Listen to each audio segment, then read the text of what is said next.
Η Ελλάδα πρέπει να πρωταγωνιστεί για τον πολιτισμό.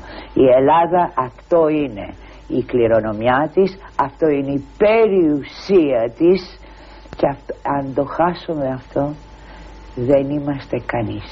Melina's dream, Melina's vision, she wanted to bring the Parthenon marbles back to Greece.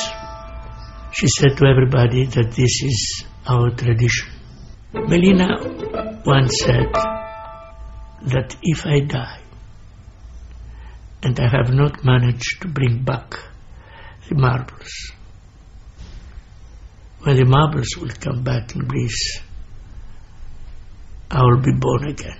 Το όνομα της Μελίνας Μερκούρη έχει γίνει συνώνυμο με την επιστροφή των γλυπτών του Παρθενώνα στη γενέτειρά τους. Η κατασκευή του Μουσείου της Ακρόπολης συνδυάζονταν στο όραμα της Μελίνας Μερκούρη με τον μεγάλο στόχο της επιστροφής των γλυπτών του Παρθενώνα, των μαρμάρων. Το όραμα λοιπόν της Μελίνας αλλά και του Ζιλ Ντασέν πραγματώνεται τώρα με την ολοκλήρωση της κατασκευής του μουσείου. Το νέο Μουσείο της Ακρόπολης από τις 8 αύριο το βράδυ θα στρέψει τα βλέμματα όλου του κόσμου στη χώρα μας και θα θέσει εκ νέου το αίτημα για την επιστροφή των μαρμάρων στην Ελλάδα. Ένα αίτημα που έκανε γνωστό σε όλο τον κόσμο η Μελίνα όταν μπροστά στις τηλεοπτικές κάμερες δεν δίστασε να εκθέσει τον διευθυντή του Βρετανικού Μουσείου.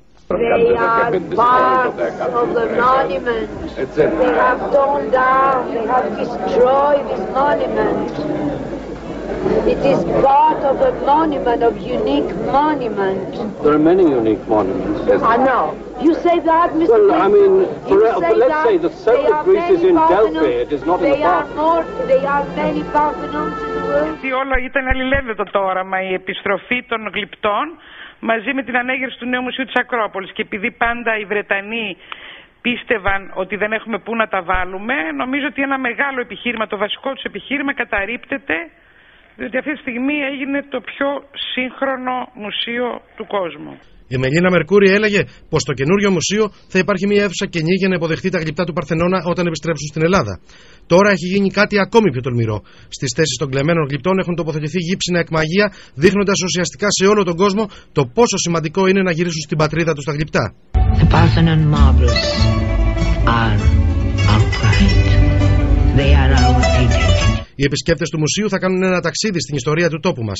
4.000 εκθέματα μέσα σε 21.000 τετραγωνικά μέτρα. Για πρώτη φορά θα έχουν την ευκαιρία να θαυμάσουν τη ζωοφόρο σε πλήρη ανάπτυξη, να δουν τις λεπτομέρειες στην πλέξη των μαλλιών στις Καριάτιδες και να ταξιδέψουν νοερά χιλιάδες χρόνια πίσω, βλέποντας ακριβώς απέναντί τους τον Παρθενώνα.